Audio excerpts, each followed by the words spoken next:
I'm Laura Marshall. And I'm Karen Newman. And this is a special show floor edition of Light Matters coming to you from SPIE Defense Security and Sensing Conference and Exhibition in Baltimore. The technical conference started yesterday, but the exhibition opened this morning with a ribbon-cutting ceremony featuring Maryland Congressman Roscoe Bartlett. In his comments, he focused on STEM education and the cyber threat to our nation's grid. Let's take a look at some of the things he had to say. And when we come back, Laura will speak with Peter Hallett of SPIE, who spent some time touring the show floor with the Congressman this morning. Thank you very much for inviting us today. Very pleased to be here. We're just chatting about two of your major themes and concerns. One is STEM education and the problem we have of educating enough of our young people in fields that are enormously important to us if we're going to continue to be the world's premier military and economic power. And what we need to do is to have a cultural change in our country. You can't just tell these kids these are careers you need to go into. They need to feel appreciated, and they are just not, they don't feel appreciated when they go into careers of science, math, and engineering. That's because they're not appreciated. We call bright young boys geeks and nerds, and pretty girls won't date them. And bright girls play dumb to get a date. Wow, this is kind of dumb culture, isn't it? When was the last time you saw an academic achiever invited to the White House and slobbered all over the way they do sports figures and entertainers? So the number one thing we need in our country is a cultural change. You know, there's no shortage of bright young people. It's just today when I go and talk to young people and ask them what they're going to do. Increasing numbers of them are becoming lawyers and political science. I tell them that these are potentially destructive pursuits. We have quite enough lawyers in our country, I think, don't we? You know, we need to have these young people to go into careers of science, math, and engineering. Really pleased to be here today. Glad you're focused on these two major issues in our country. One, getting more of our young people. This year, the Chinese will graduate 7 times as many engineering students as we graduate. Unless we turn this around, we will not continue to be the world's premier economic and military power. Ready? 3, 2, 1. Wow.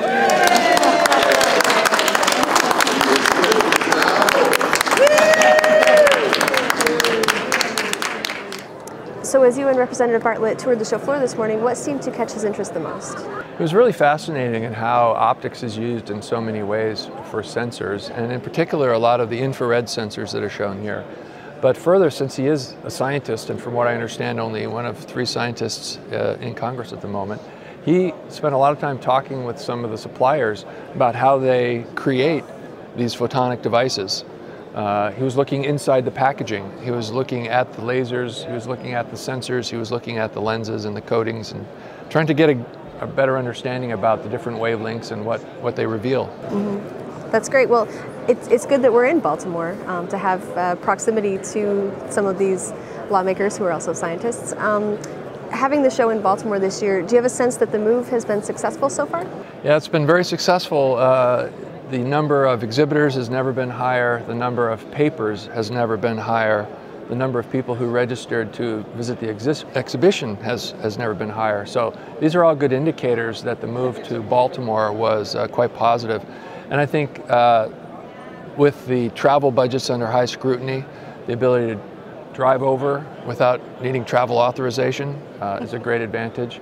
And the Baltimore Inner Harbor has been so developed in the last 15 years that it's a pleasure to visit. Yeah, speaking of budgets, how would you say the recent defense spending cuts are likely affecting the show this year and possibly into the future? Well, it's hard to say into the future. We haven't seen much this year in terms of downturn. I think most of the systems that are being deployed that use optics and photonics benefit from the additional R&D to increase the resolution of the cameras, to increase their ability to add higher throughput, to add more sophistication to the lasers and their ability to help characterize chemicals and toxic objects. There's been a lot of work in the area of satellite imagery that is boosted by concern over climate change. So it's not completely dependent on the defense side. There's a lot of sensors, for example, in industrial sensing for process control, for imaging of environmental conditions, whether you're looking at coral reefs or you're looking at areas of drought. The research in this domain continues to push forward, and it's very, very heavily dependent on optics and photonics. So there may be areas that are cut more severely than the world we're living in. That's true. So how would you say the show has evolved over the years and is likely to continue to evolve? Well, first of all, there's an unbelievable number of infrared camera companies now. I think when you walk the floor, you see a variety of capabilities that weren't present 5 years ago. And of course, a lot of it started with night vision and defense applications, but there are many other industrial and commercial applications as well. And as the cost comes down, resolution goes up, and the ability for people to miniaturize these devices, there's a lot of applications that weren't even possible 5 years ago, based on infrared, based on spectral analysis, quantum cascade lasers, and that sort of thing. So it's grown a lot larger, but it's not necessarily completely dependent on defense procurement. Yeah, great. It sounds like an exciting future. Yeah, we're very excited and encourage people to come down to DSS in Baltimore.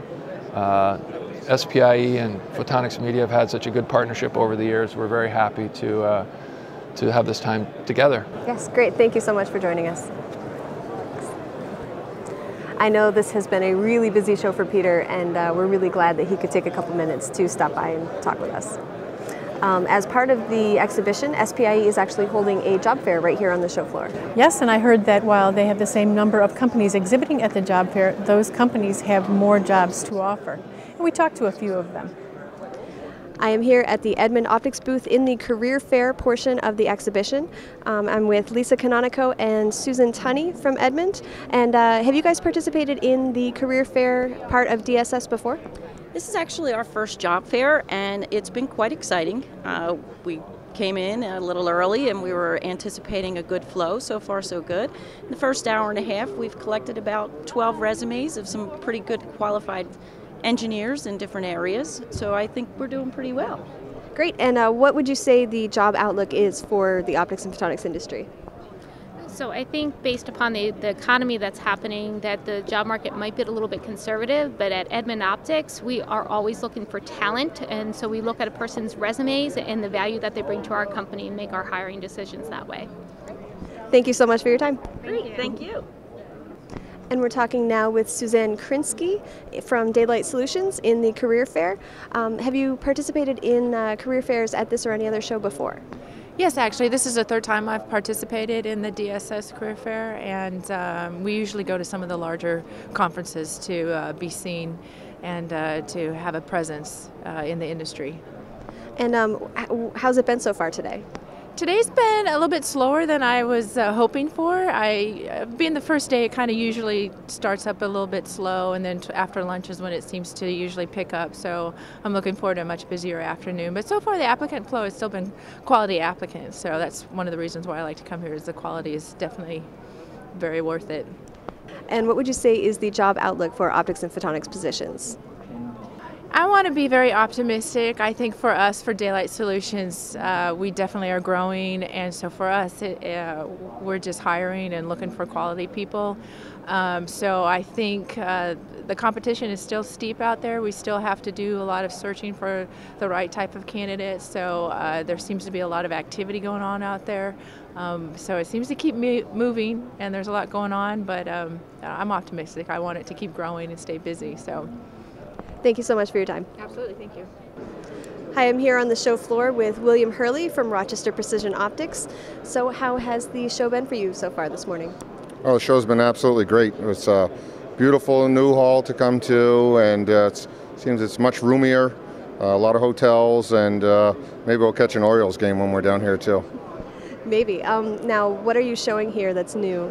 Oh, so we've just started to make a new thermal objective. It's for a 17 micron detector, and this is a 17 millimeter f1.3, and we have a catalog of new lenses that we're adding. We have an f1.3, 13 millimeter, 17 millimeter, and 22 millimeter focal lengths.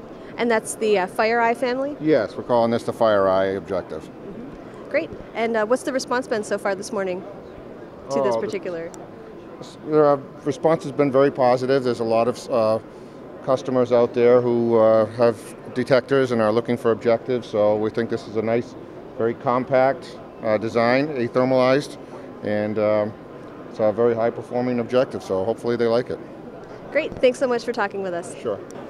And Rochester Precision Optics is another company that's actually hiring right now, thanks to their recent expansion.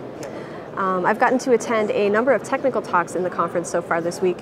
One interesting lecture was by Dr. Dawn Val from Kilo Lambda Technologies. They've developed a thin film for goggles that's going to help protect Air Force pilots from being dazzled by laser beams. She said the film uses their optical power control technology, which filters according to intensity and not wavelength. And you said you saw a few talks about a different kind of defense, too. Yeah, I did. These presenters were talking about defense against much smaller enemies, diseases. Yesterday morning, a few members of Dr. Adigan Ozcan's group at UCLA shared some of their work. They're doing so much with cell phone microscopy right now, and Dr. Ozcan himself spoke about the great challenges they're facing with so much data to process from so many sources. With billions of cell phones in the world, he said there could conceivably someday be billions of microscopes and tons of data to process.